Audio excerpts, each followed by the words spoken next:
La universidad es un lugar de innovación, por eso innovación y universidad son la misma cosa. En Estudios Políticos y Relaciones Internacionales de la Universidad Francisco Marroquín, los estudiantes son los dueños de su proyecto académico. We've developed incredible curriculum, we've developed incredible outreach. Es la carrera del futuro de alguien que quiera adentrarse en el apasionante mundo de los estudios políticos con la libertad como eje central.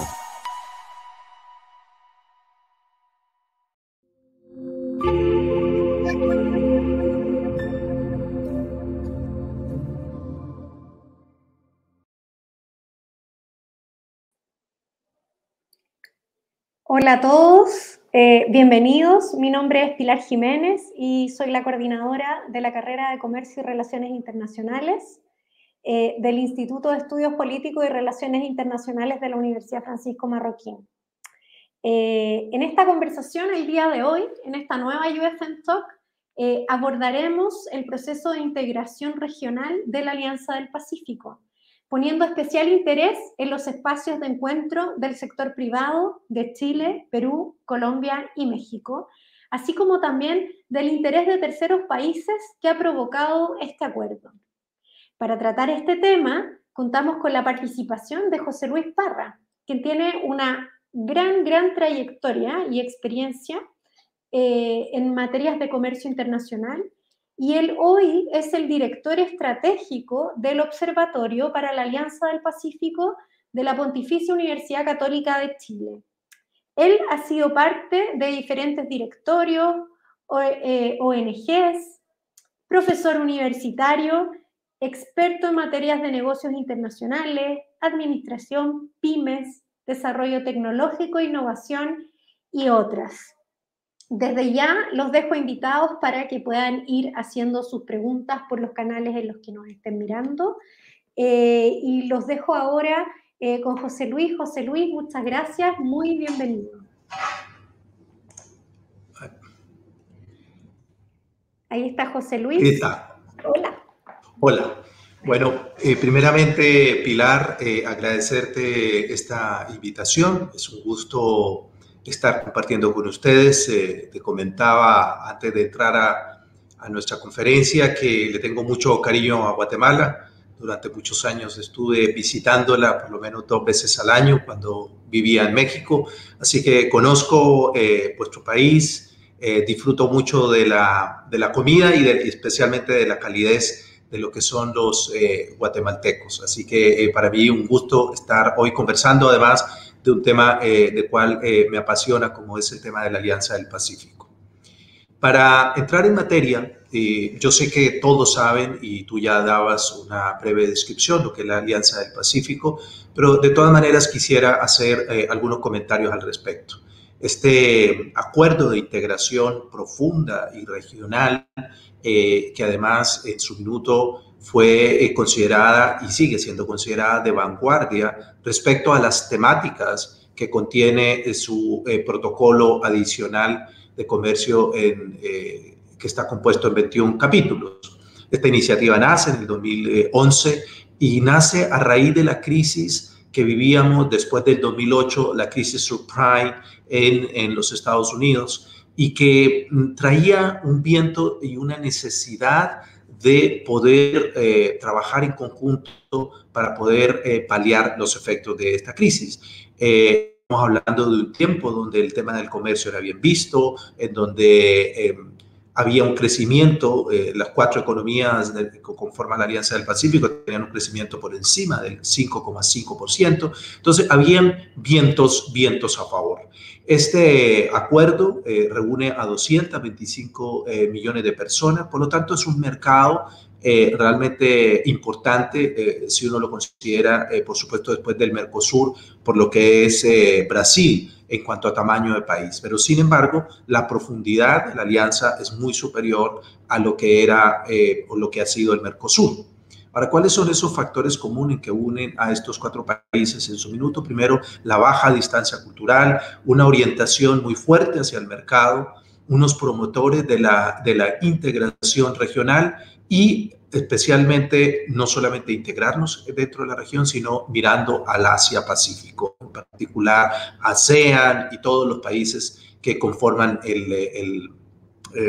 Asia.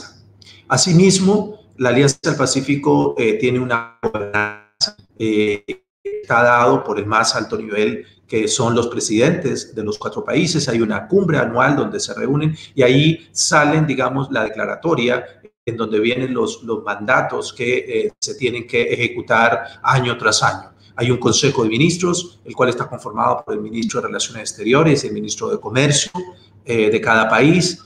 Y hay un grupo que se llama el GAM, que es realmente la parte operativa de la Alianza del Pacífico, que está conformada por los subsecretarios o los viceministros de las carteras de Relaciones Exteriores y de Comercio. Además, hay 26 grupos técnicos de trabajo que, valga la redundancia, están permanentemente trabajando en torno a distintas temáticas en conjunto con el sector privado. Algo que es muy relevante dentro de la Alianza del Pacífico es la participación del sector privado. Al igual que APEC, que tiene los ABAC, aquí hay un Consejo Empresarial de la Alianza del Pacífico conformado por 20 personas, 5 por cada país, que va siendo rotativo. Cada país tiene sus mecanismos, pero son representantes de las grandes empresas y pequeñas empresas. Hay una comisión interparlamentaria, hay un Consejo de Ministros de Hacienda, que fue, digamos, el último de los mecanismos que se ha venido creando. Además, en el caso del observatorio nuestro, es parte, digamos, de esa, hemos pedido para ser parte de esa gobernanza y colaborar con el sector público y privado en la generación de estudios.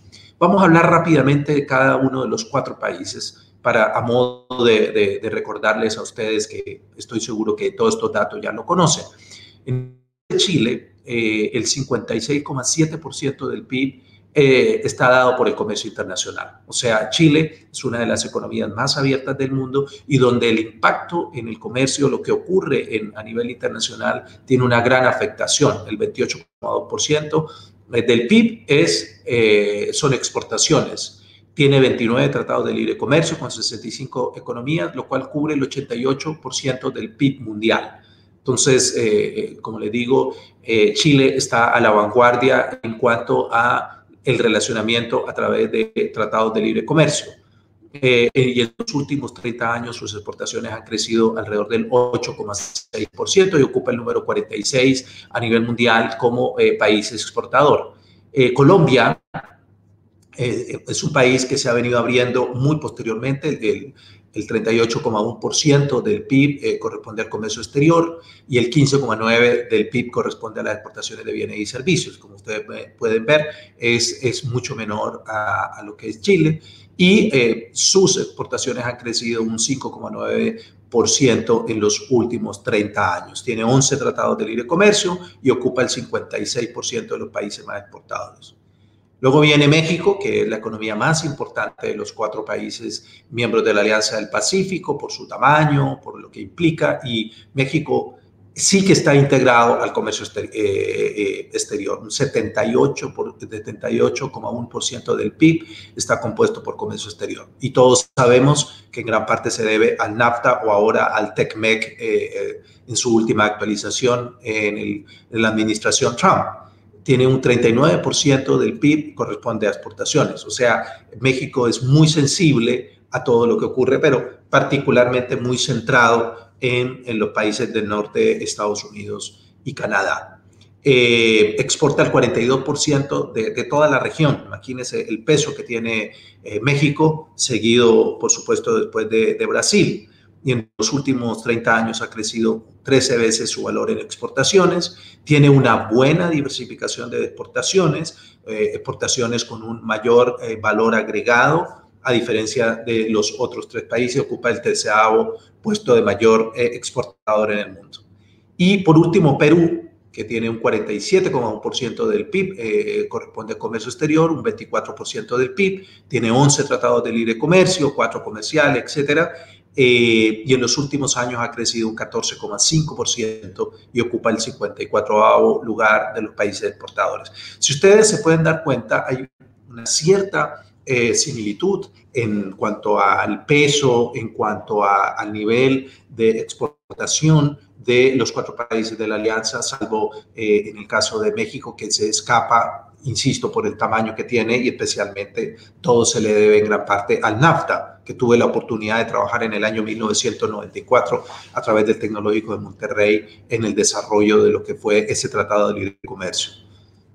Ahora, entrando más ya en materia, que esto es muy importante, y yo me imagino que ustedes tienen las cifras en el caso de Guatemala y poder uno ir comparando, podemos observar cuál es la cantidad de empresas exportadoras y el número de productos que exporta. Esto es al año del 2020 y los datos corresponden a DataSur, ¿no es cierto? Tenemos tenemos 8.200 empresas exportadoras con 3.226 productos y 100 empresas representan el 75% de todas las exportaciones que hace el caso de Chile y bueno, ahí pueden ver estas otras cifras. En el caso del Perú tenemos 7.950 empresas exportadoras y 3.100 productos. Pero 100 empresas significan el 72. Seguimos viendo una gran concentración en cuanto a los destinos, en el caso de Chile y del Perú, como observamos acá, y en segundo lugar de la cantidad de empresas. Y muy pocos productos, 100 productos significan el 86 y el 89% de todas las exportaciones. Y vamos a ver que en la mayoría de los casos son materias primas.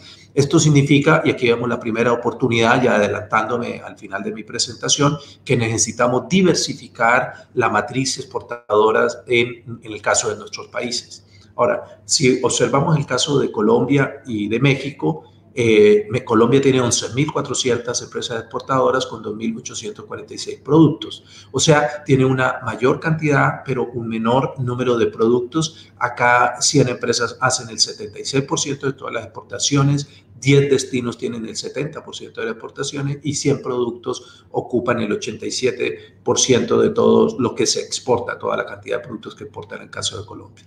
Y México, bueno, tiene 33.638 empresas exportadoras con 3.235 productos. Aquí ya partimos con un tema importante. México tiene, dado el volumen, más de 130 millones de habitantes.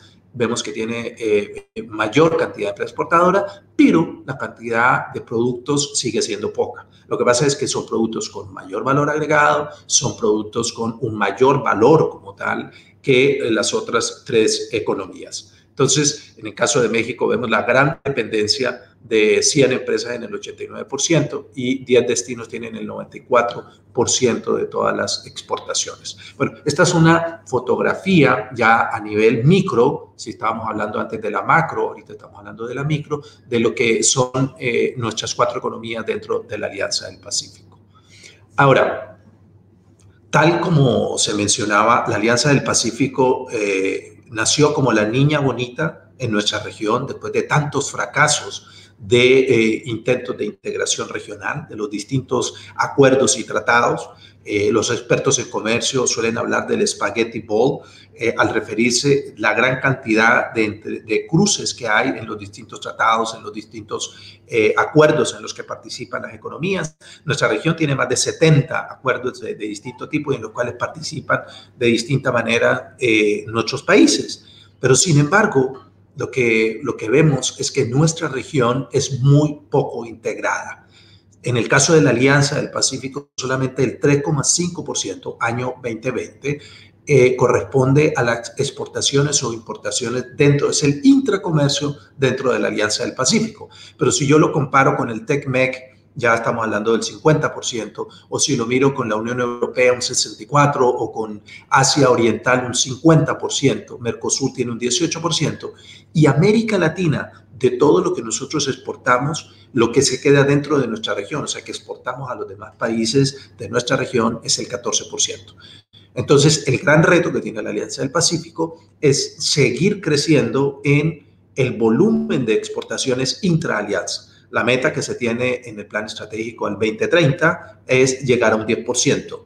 Yo honestamente lo veo muy difícil, pero sí estoy seguro que si la Alianza del Pacífico crece en 1,5 más, en un 2,5 más, va a favorecer de manera muy particular a la pequeña y mediana empresa. Y esos son muchos empleos y son muchos productos. O sea, aquí tenemos una potencialidad de crecimiento muy importante.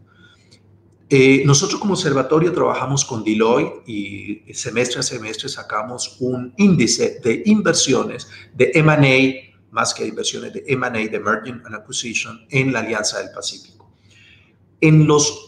Desde el 2011 hasta la fecha, o sea, en los 10 años, el 2020 aquí no está considerado, el 2021, perdón, y que ha caído dramáticamente, yo tengo las cifras a septiembre, se han invertido se han hecho compras por más de 60 billones de dólares. O sea, es una cifra realmente impresionante.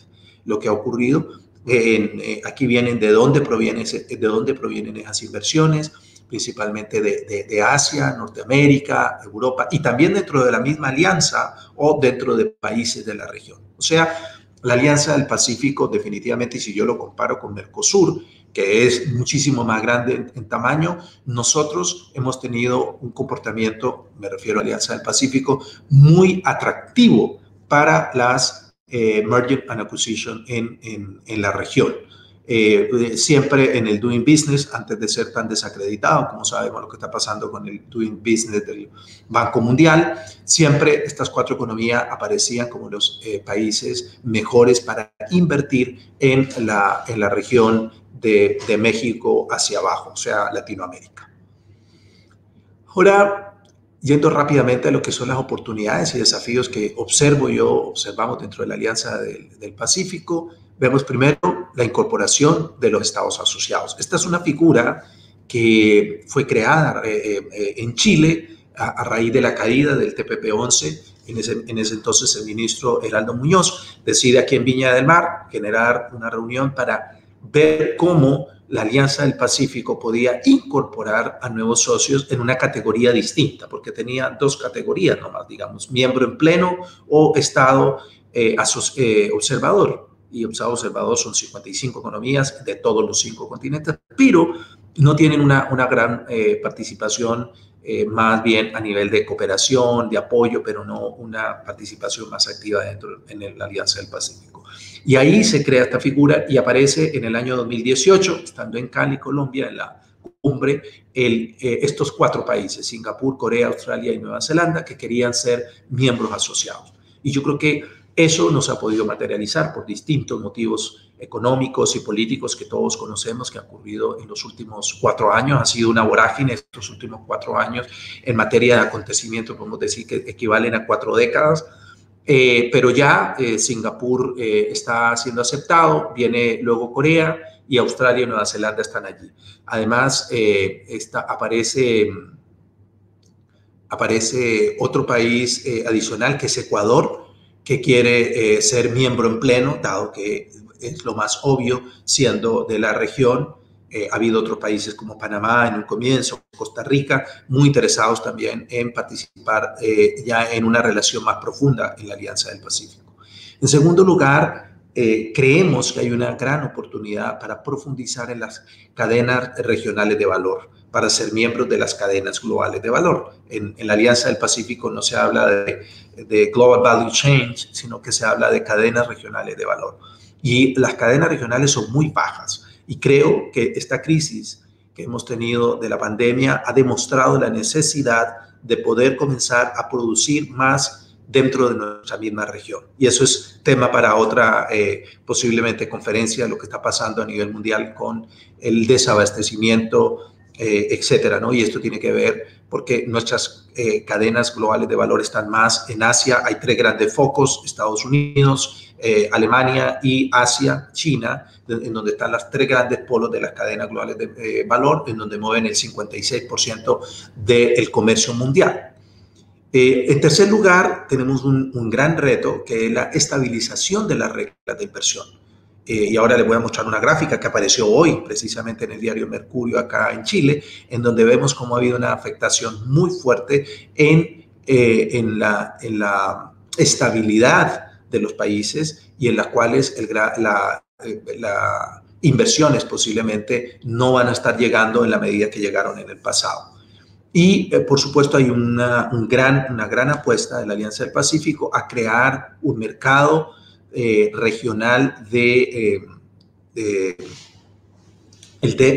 MDR digital, mercado digital regional. Yo creo que esto es crear un mercado de 25 billones de dólares en el corto tiempo, y yo creo que ahí otros países de la región pudiesen participar de ese mercado. Justo lo que yo les estaba hablando, el día de hoy aparecía esta nota en el diario, en donde ustedes observan en el 2000 cómo hubo esta caída, este puntaje tan fuerte, digamos, en la percepción de riesgo de la deuda de los países, y vemos como hoy está ya en torno al 97, 89 y 88 puntos en 3 de los 4 países de la Alianza del Pacífico. Para que ustedes se den una idea, en el caso particular de Chile, en el año 2019 estábamos en 31,7 puntos base. Hoy estamos ya hablando de 89. ¿Y eso qué significa? Significa que se nos encarece el costo del dinero internacional, el tema de adquirir deuda. Significa que para el sector privado también es mucho más complejo conseguir deuda más barata. Y eso está pasando de manera simultánea en nuestra región por la incertidumbre, por distintos factores que ustedes conocen, y de manera particular en el caso de Chile, por una nueva constitución en la cual, hasta que no termine ese proceso, seguramente muchas de las inversiones podrían llegar a parar. Yo quería traerles a modo de ejemplo algo que uno puede pensar en un país como Guatemala que se puede hacer el día de mañana. Hay un grupo técnico de todo lo que son compras públicas, y a raíz de la pandemia se comenzó a trabajar un plan piloto con 20 empresas, 5 por cada país, para ver cómo generábamos encadenamientos regionales para poder producir todos estos insumos que provienen en su gran mayoría de Asia, pero que por el tema del flete, por todo lo que sabemos, se hace muy complejo el estar dependiendo del exterior, ¿no es cierto? Lo que pasó con los guantes, lo que pasó con las vacunas, con las mismas mascarillas, que en su gran mayoría provenían de Asia. Entonces, ahí se seleccionaron 50, esto fue un piloto que se hizo hace un año, se detectaron 58 insumos prioritarios para la pandemia en el área médica, sanitaria, como aparecen allí, guante quirúrgico, gafas, y 39 de esos productos no tenían restricciones en el sentido de nuestras autoridades sanitarias para la producción. Entonces, considerando que había una facilidad de movilización, se seleccionaron esos 39 productos para efectos de comenzar a producirlos en la región de manera de generar estas cadenas regionales. Y como pueden observar ahí, participaron 5 empresas por país en las licitaciones internacionales, en donde le daban entrada a empresas de menor tamaño, o sea, pymes, no solamente a las grandes corporaciones, y de esa manera ir incorporándolas en la base de empresas que pueden transnacionalmente estar compitiendo en las compras públicas. Las compras públicas significan para nuestro país entre el 14 y el 18 o el 19% del Producto Interno Bruto. Por lo tanto, el Estado sigue siendo un gran comprador, y normalmente esto recae en muy pocas empresas, y la idea aquí es abrirlo y generar espacio para las pymes. Entonces, eso es un ejemplo concreto de lo que se puede hacer en el marco de la Alianza del Pacífico. Bueno, y para ir terminando, algunos comentarios finales. Yo creo que es fundamental que, así como la Alianza del Pacífico se ve como un león y todavía sigue siendo un gatito, pero que tiene la posibilidad realmente de ser posiblemente uno de los mejores instrumentos, el Banco Interamericano del Desarrollo, el BID, la OCDE, han apostado mucho a este acuerdo regional en el sentido de que creen que realmente puede dinamizar el mercado en nuestra región. Entonces, yo creo que es súper importante la incorporación de los estados asociados para darle una mayor robustez, mayor peso, sobre todo pensando en el mercado asiático. En segundo lugar, creo que es muy importante el respeto a las reglas de juego. Mientras no haya estabilidad para los inversionistas, todos sabemos lo que ocurre, ¿no? La gente no está dispuesta a invertir, salvo en aquello en donde el riesgo es tan alto, en donde las utilidades son tan altas, pero eso va en detrimento de los consumidores, porque seguramente las empresas llegan con unos sobreprecios, porque saben que si ganan, ganan mucho, y si pierden, se tienen que ir, y posiblemente lo han recuperado con esos sobreprecios. Entonces, por eso es tan importante el respeto a las reglas de juego en el marco de la Alianza del Pacífico y en el marco del comercio internacional. En tercer lugar, es importante detectar oportunidades concretas, desarrollarlas y acompañarlas. Este proyecto que yo les mostraba y que lo quise traer porque me gusta mucho la practicidad, no solamente hablar de teoría, sobre compras públicas, es un ejemplo de ello. Cuando se trabaja, se acompaña, como se hace a través de todo el tema de emprendimiento, a través de las plataformas, a través de todo el ecosistema que ha venido desarrollando la Alianza del Pacífico en materia de emprendimiento, eso trae frutos, porque la gran mayoría de startups que se están desarrollando hoy en los 4 países de la Alianza, en los primeros mercados a los cuales llegan son los mercados de la Alianza del Pacífico. En cuarto lugar, hay que profundizar la colaboración público-privada, yo creo que eso sigue siendo fundamental. Y por último, el promover la transformación digital. Definitivamente nuestras economías ya se pasaron la tercera era y nosotros vamos a llegar a la cuarta era directamente a la era digital. Y más nos vale que nos subamos de manera rápida y pronta, porque si no, posiblemente nosotros pudiéramos quedarnos afuera de ella.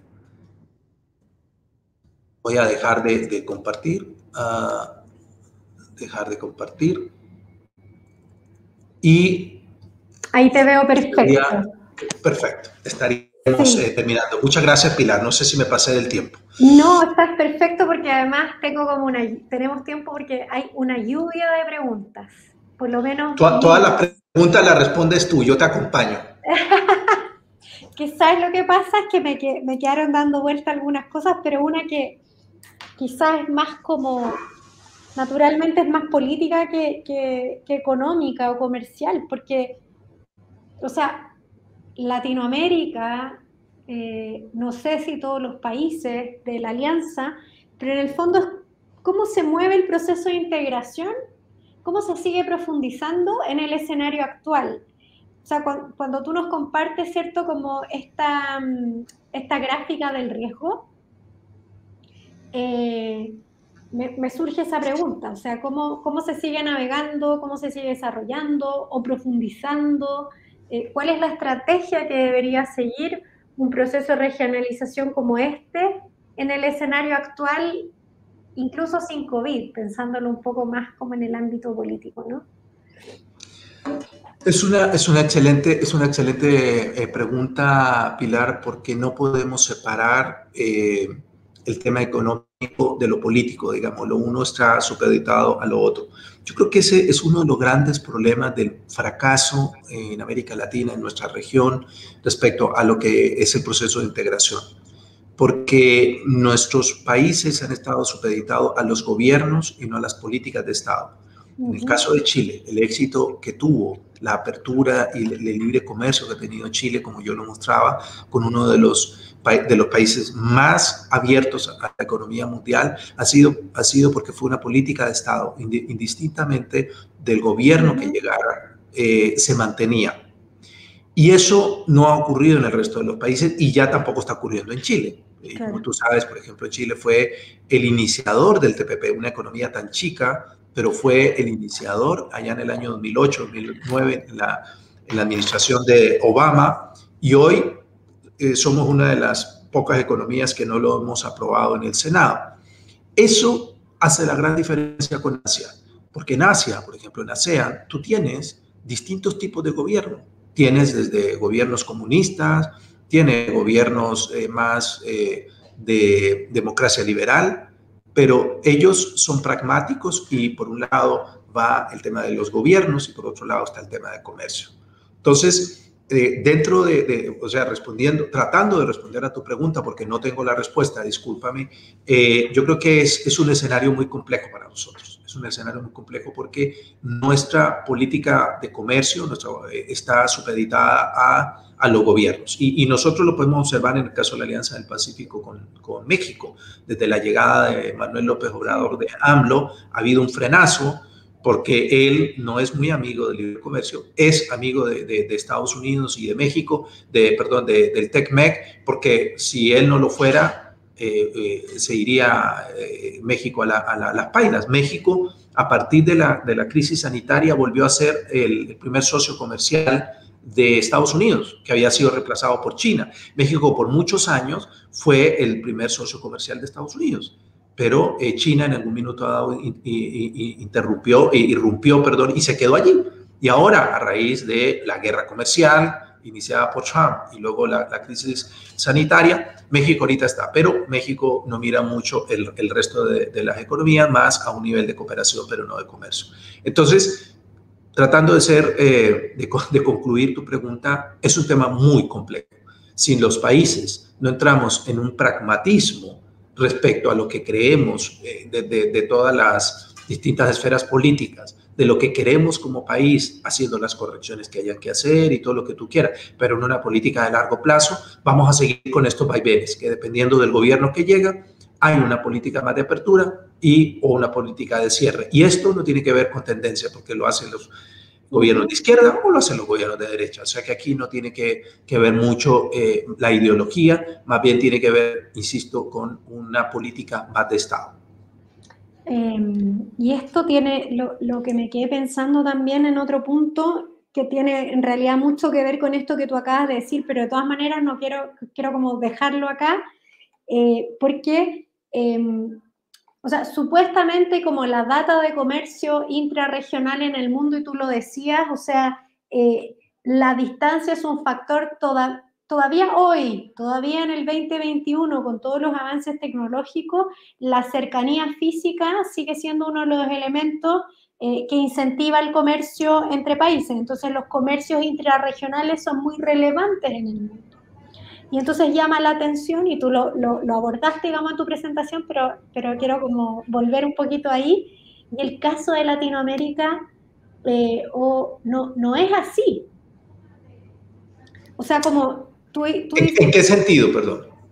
Que el comercio intrarregional es muy relevante. Ahora tú, por ejemplo, decías que, claro, debido al COVID, vuelve la relación México-Estados Unidos a fortalecerse, porque es más fácil llevar un camión, ¿cierto?, que hacer todo el tramo en barco.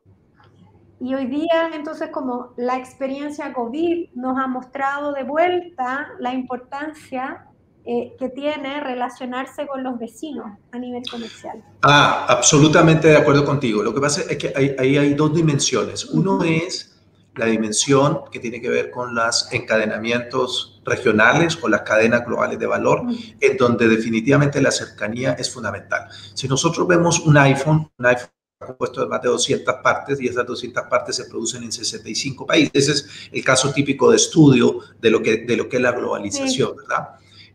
O si uno va a Asia, por ejemplo, una camioneta Toyota, los que hemos podido ir, ¿no es cierto?, vemos cómo se produce entre Malasia, llega hasta Singapur, Vietnam. O sea, para producir una sola camioneta, un solo auto, pasa por 4 o 5 países, pero dada la cercanía es muy fácil rápidamente hacer los ensamblajes, que es lo que pasa entre México, Estados Unidos y Canadá, como tú lo acabas de comentar.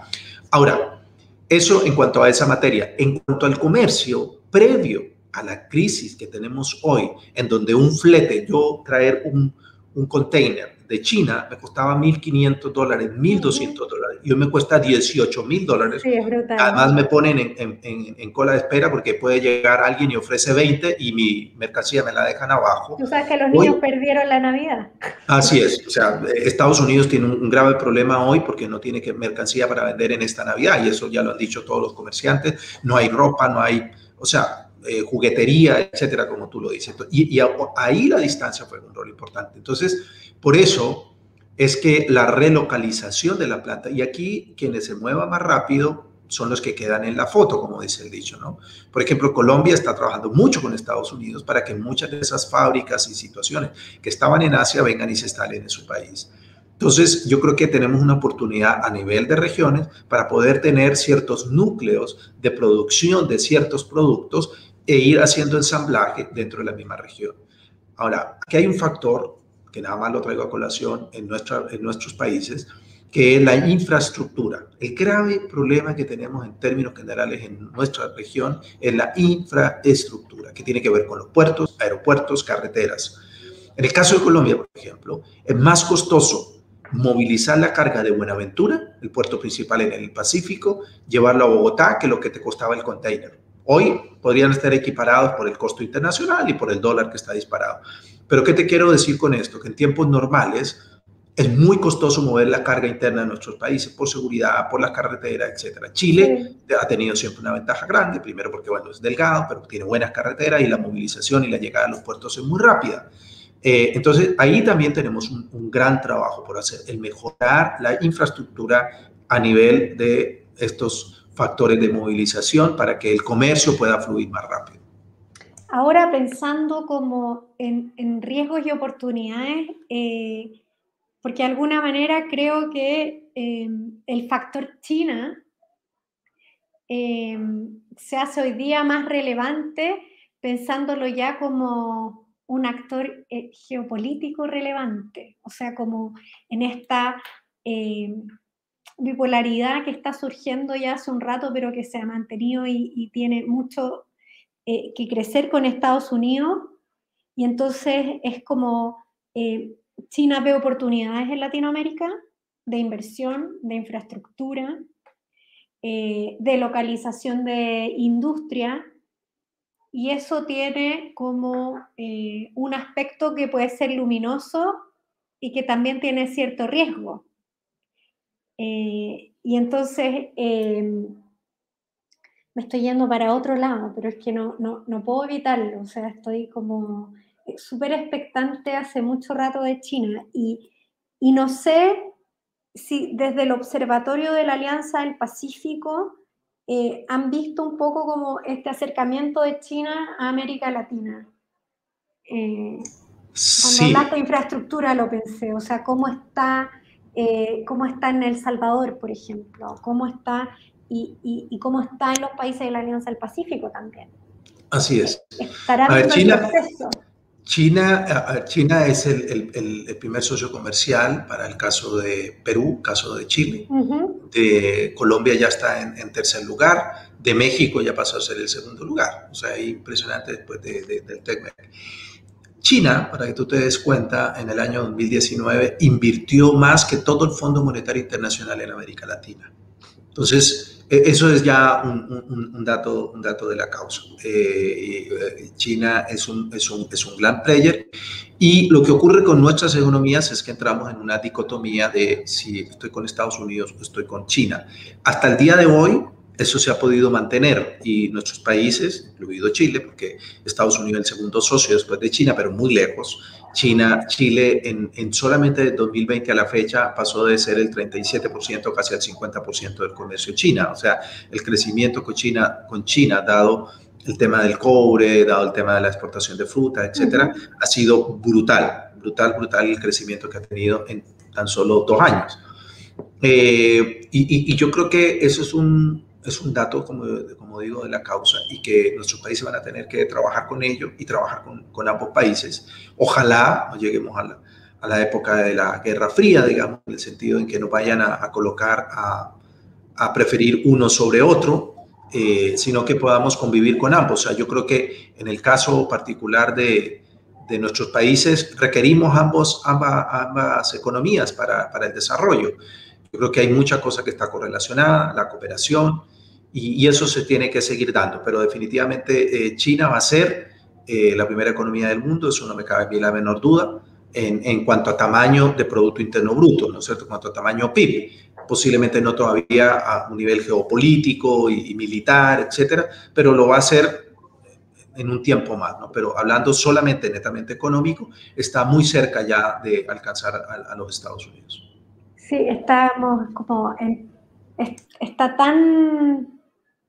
Encuentro que el escenario actual y el futuro inmediato, o sea, me produce tanta expectación. Están pasando tantas cosas al mismo tiempo. Pero voy a volver más específico a la Alianza del Pacífico, porque si no podría hacerte 100 de otras de estas preguntas así como más como difíciles, José Luis, encuentro.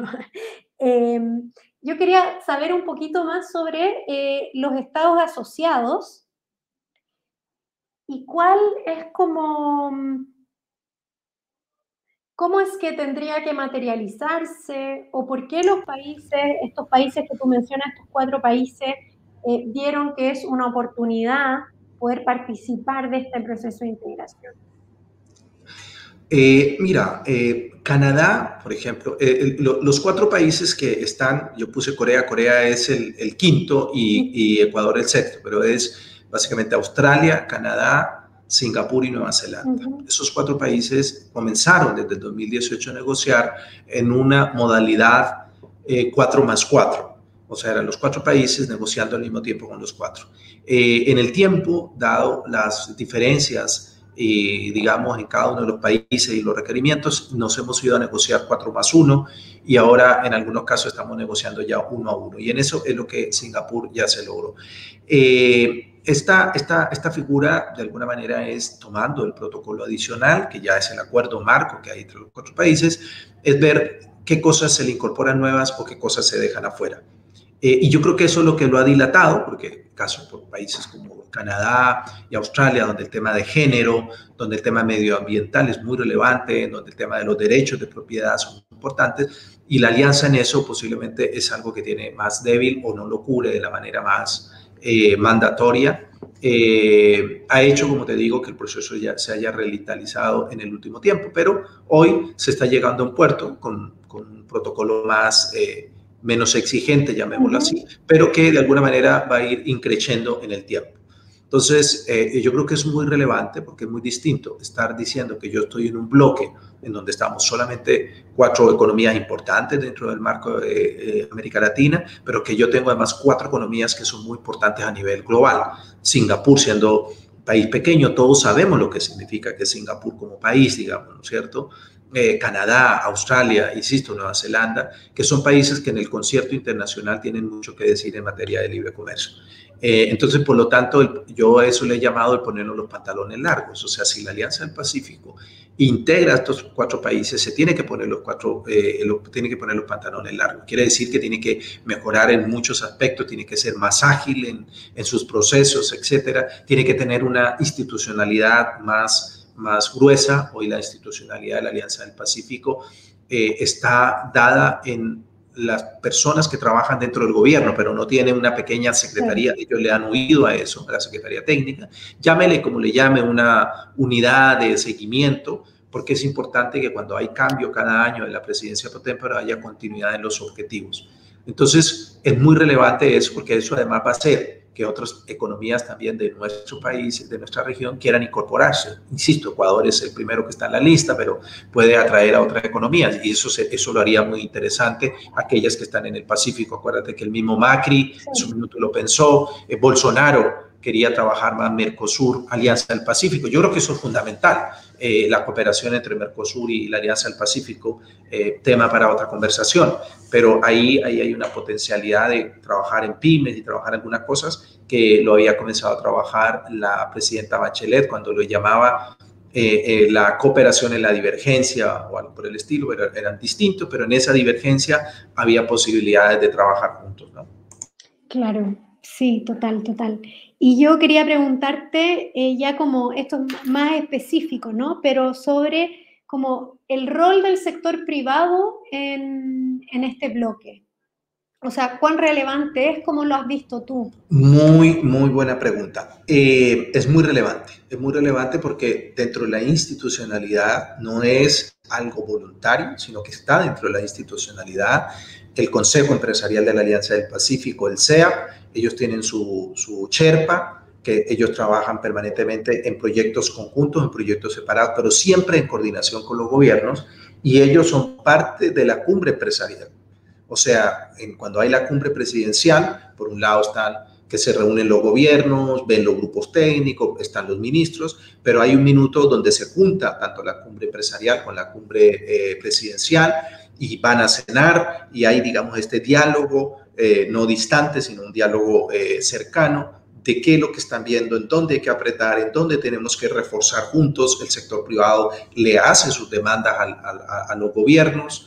Viceversa, también el gobierno le plantea al sector privado en donde hay que trabajar juntos, y de eso se han hecho muchísimos proyectos. Por ejemplo, nosotros hicimos la hoja de ruta de integración financiera, en donde se evaluó cómo y se pueden integrar. Tú sabes que ya 3 de las 4 bolsas están integradas en una sola. El tema de los movimientos de capitales, bueno, ahora la afectación con los fondos de pensiones, pero la idea era que tú pudieras invertir en cualquiera de los fondos de pensiones y fueran considerados como fondos de pensiones locales, ya que cada país tiene restricciones en donde se ponen los fondos de inversión. El modelo de AFP chileno es el que se sigue en el resto de los otros 3 países, pero todo eso se da en un diálogo entre el sector público y el sector privado. Entonces, te puedo decir que es muy importante y es fundamental para que la Alianza del Pacífico pueda seguir teniendo éxito. Qué importante. Y dentro de este rol del sector privado, tú me hablabas como de esta hoja de ruta de integración financiera.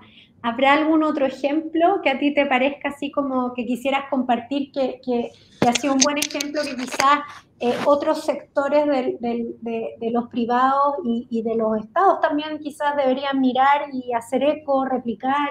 Sí, mira, y pensando en Centroamérica, que lo conozco, bueno, lo conocí en el pasado, trabajé con INCAE e iba mucho también, pero ya ahora viéndolo más lejano, pero conozco el trabajo de Michael Porter en todo lo que es las cadenas ahí en todo el modelo de competitividad que se instaló en algún minuto en Centroamérica. Hay un trabajo, por ejemplo, sector público y privado en materia de armonización regulatoria. Esto es muy importante en materia de insumos médicos. Son 3 digamos, reglamentos que se han trabajado público-privado, lo cual permite que la normativa sea equivalente en los 4 países. Yo creo que la armonización regulatoria es un tema fundamental. En ASEAN, que lleva mucho más años que nosotros, llevan como 4, pero si tú ves la armonización en la Unión Europea o la armonización en el TECMEC es fundamental, porque quiere decir que lo que yo produzca, las normativas y todo lo que me exige un país, inmediatamente es válido en el otro. Y no tengo que ir y partir de cero y cambiar cada que llego a otro país. Entonces, el tema de armonización es importante. Nosotros acabamos de terminar un estudio sobre el tema de gestión del plástico. Ahí hay una hoja de ruta también fundamental que se está trabajando en los 4 países, gestión del plástico y economía circular. Y trabajamos en algún minuto todo el tema de pymes. En pymes hay todo un apoyo, un ecosistema a través de apoyo para que una empresa pequeña, una startup, vaya y se instale en el otro país y tiene las mismas prebendas, etcétera, etcétera. Entonces, creo que ahí también hay un buen ejemplo en esa materia. El tema de becas, yo creo que también es súper importante. La Alianza del Pacífico tiene 400 becas, 100 por cada país. Ahora están haciendo de manera virtual. Nosotros tuvimos la posibilidad de evaluar las becas con los profesores, con los alumnos, con las universidades, o sea, de una manera 360, digamos, y el 95% de las personas evalúan con nota 7, nota 10, nota A. El programa de becas de la Alianza del Pacífico es fantástico. Entonces, esta movilidad, la mayoría de las personas que lo hacen son personas que no tendrían otra oportunidad de ir a estudiar un semestre a otro país, y eso les abre una mente, les acerca a la cultura. Entonces, eso yo también te diría que es otro de los grandes éxitos dentro de la Alianza del Pacífico.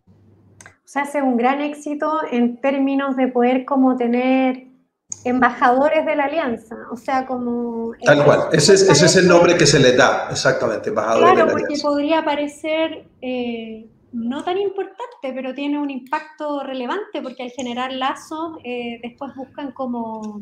Hay más de 2.300 jóvenes que han tenido la posibilidad de estar en alguno de los países de la Alianza del Pacífico, entonces son 2.300 embajadores, hay videos, hay tema también de pasantías, ahora a través de... Se acaba de crear un programa de pasantía para que tú puedas ir un semestre pagado a trabajar a una empresa de la Alianza del Pacífico. Ahora se está haciendo también de manera virtual. Hay un programa de Nestlé donde junta a más de 30.000 jóvenes de poco más chicos de la Alianza del Pacífico, les dan becas de estudio para el tema técnico. Entonces yo diría que todo eso hace que comience a generarse una mayor integración cultural, no solamente económica, sino cultural y social en el marco de la Alianza del Pacífico. Súper interesante. Y también quería preguntarte sobre la diversificación. O sea, si tú tienes como...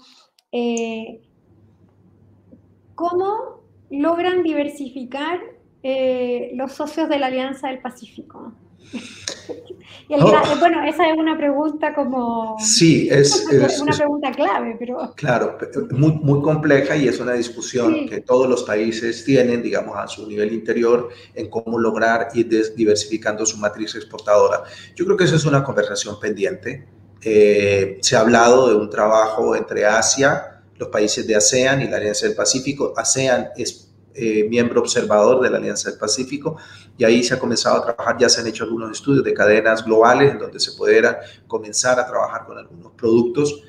Nosotros en América Latina, salvo México, Brasil, tenemos el gran reto de darle más valor agregado a nuestras exportaciones, digamos, no quedarnos en el tema de las materias primas. Yo te diría que ese es el gran reto, pero yo creo que ese es un tema de muy larga data y que todavía está al debe en el marco de la Alianza del Pacífico.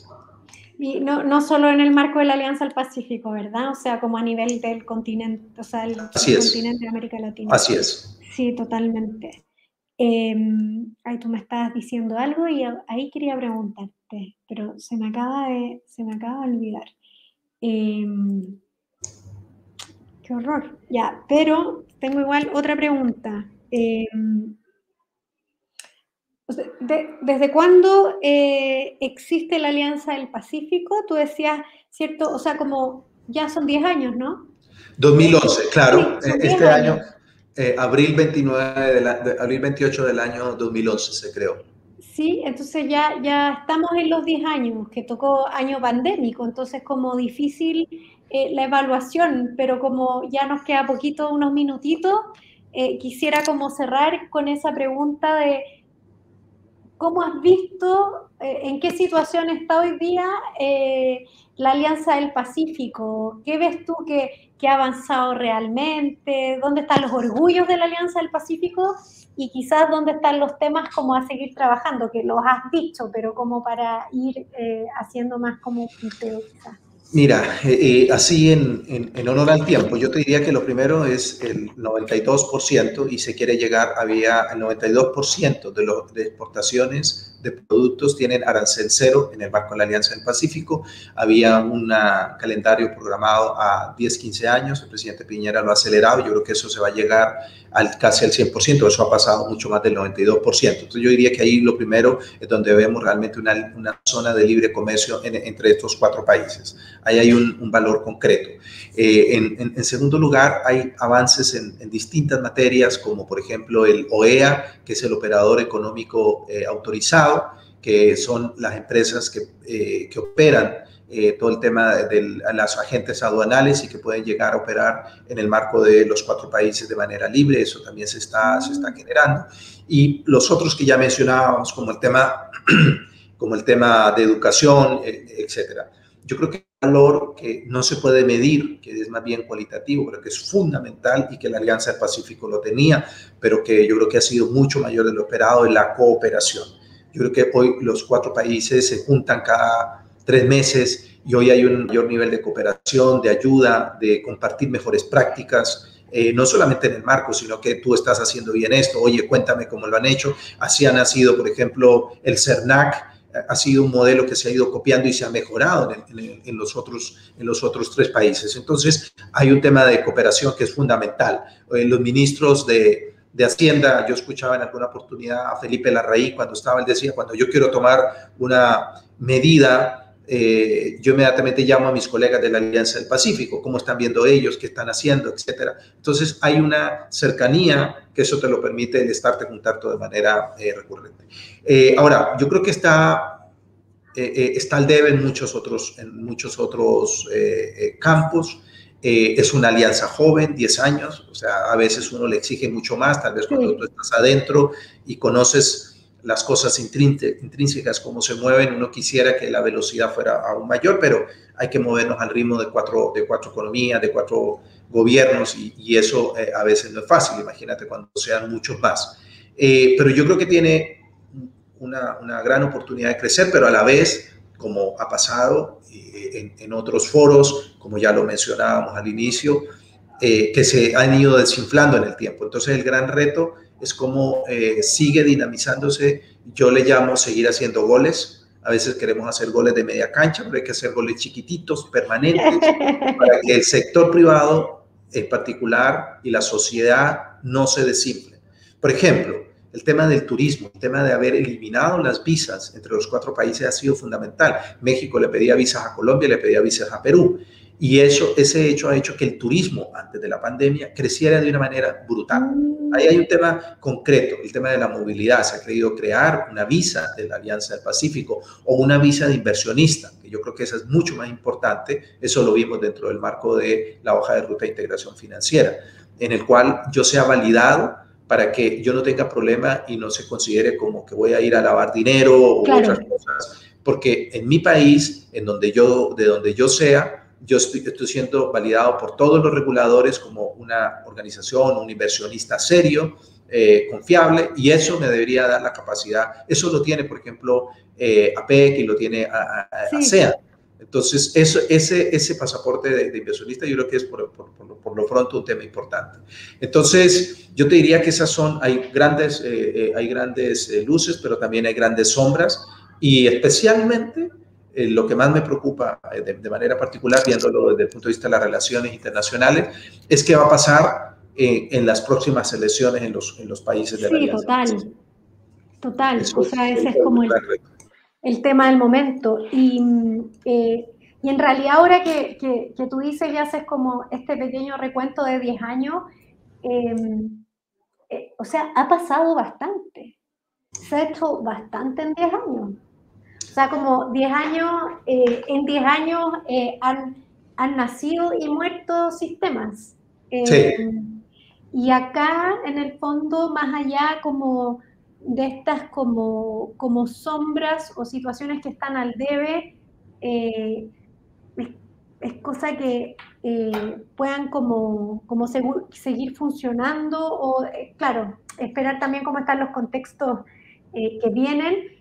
Pero me quedo mucho con algo que mencionaste y quizás es también como la cooperación a nivel técnico y la relación entre profesionales de distintos ámbitos en la Alianza del Pacífico. O sea, es correcto. Como llegar al individuo que tiene un interés. O sea, tú das el ejemplo del ministro, pero como hay un ministro, hay profesionales que están conversando de manera cotidiana, preguntándose, ayudándose, agilizando procesos y como manteniendo viva la alianza. Correcto. Eso es bien importante. Correcto. Así es.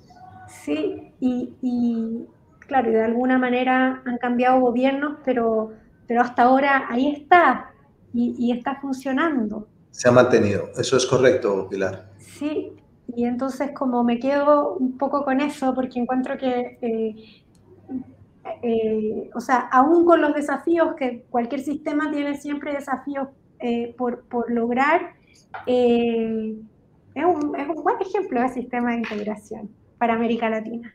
Y para esta zona, para Centroamérica, pese a que tiene un proceso, y que tú lo sabes muy bien, súper, hiper antiguo, la Alianza del Pacífico llama la atención. Mira, qué bueno. Sí. Qué bueno. Y entonces, bueno, te quiero agradecer, especialmente que hayas tenido como la disposición no solo del tiempo, porque allá es más tarde y tú ya deberías ir como partiendo a tu casa, creo yo, y nosotros te quitamos el tiempo, de haber preparado esta presentación, de compartirla con nosotros, poder compartir también tus opiniones como de José Luis Parra, mucho más allá, ¿cierto?, como del observatorio, de poder haber conversado con nosotros. Y espero que podamos conversar en otro momento, porque creo que hay como muchos más, se abrieron muchos más temas de conversación interesantes. Bueno, le agradezco a las personas que nos han estado viendo, a las preguntas, y nosotros los estamos esperando siempre como en nuestras redes sociales, en nuestro sitio web, y así que muchas gracias. Muchas gracias nuevamente, Pilar, por la invitación. Espero que haya sido de utilidad para ustedes y bueno, espero verlos en una próxima oportunidad. Muchos éxitos nuevamente. Muchas gracias. Chao. Antigua is such an amazing, special place. An absolutely beautiful location. We're outside in nature. Han sido 2 días en los que hemos dado un repaso a todo lo que es la Marroquín y también un repaso a todo lo que creemos que debería ser. The Co-Creation Forum is, I think, the perfect instrument for achieving true freedom of the exchange of ideas and increasing the knowledge that we have. Hay que estar abiertos al descubrimiento de nuevas ideas. En Estudios Políticos y Relaciones Internacionales de la Universidad Francisco Marroquín, los estudiantes son los dueños de su proyecto académico. Cuando uno agrega más mentes al proceso, uno sale enriquecido porque descubre métodos que no hubieras pensado por sí solo. Ha sido una apasionante experiencia de co-creación y co-creatividad en la que personas de diferentes partes del mundo venían a crear la carrera del futuro. 67 participantes pensando en el futuro de EPRI. It's a really interesting opportunity to engage with people in a sort of bottom-up way, to ask and try to provide some answers to important questions about education and society. My expectations were actually superseded by reality, that the reality actually worked a lot better. La universidad es un lugar de innovación. En cuanto deja de ser un lugar de innovación, deja de ser universidad. Por eso innovación y universidad son la misma cosa. This event is putting Francisco Marroquín and the networks of scholars in Guatemala, students and scholars, on the international map. The future is very bright for EPRI and very bright for UFM.